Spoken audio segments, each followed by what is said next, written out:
The United States sanctioned multiple Syrian officials and groups on Wednesday over human rights abuses, saying they perpetuated the suffering of the Syrian people.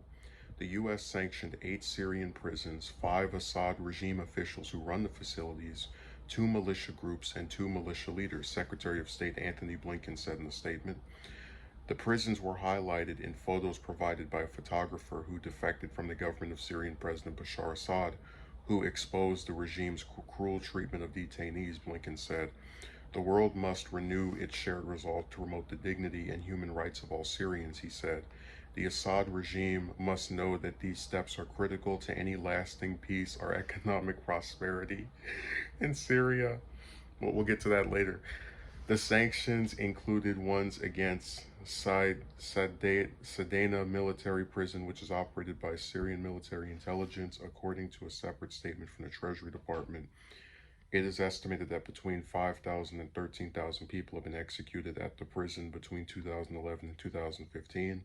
Sanctions will also be leveled against Saraya al-Arin, a militia affiliated with the Syrian Arab army that participated in the 2020 offensive operation to return Idlib to regime control.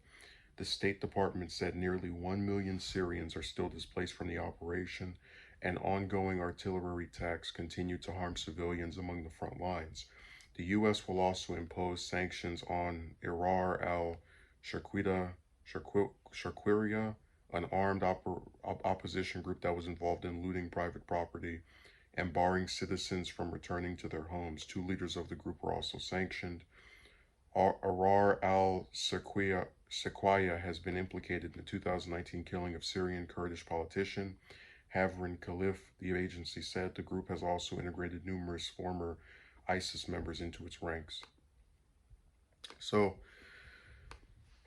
we talk about how the United, and this is a very common trope with stories about sanctions and, the rationales given behind them. But we talk about how the United States loves to play this game of, this moral high ground game of positioning itself as the bringer of freedom, and we want to protect people. And it's like, I don't know if it was Biden who decided this.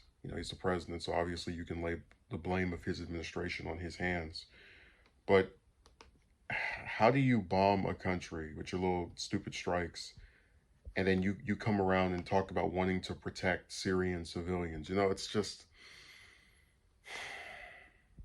it's always such a joke, because he is someone who has made it very clear by both his presidency and his vice presidency that he doesn't mind bombings, he doesn't mind civilians getting killed.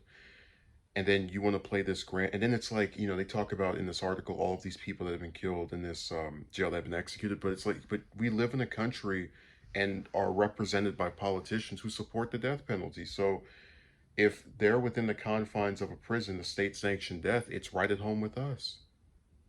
That's what's even more disillusioning. It's like you're upset that they exercise a policy, albeit much more harshly, because they are executing more people than we usually have ever. But again, it's like you can find parallels between the policies in the United States that are being implemented by the Syrian government that if it were the other way around, we would have no problem with. Just like that if Syria decided to sanction the U.S. and different officials and say, oh, this person did this person did that, or sanction one of our prisons, what would the U.S. say? This is terrorism. They're trying to tell us how to govern. They're trying to control us.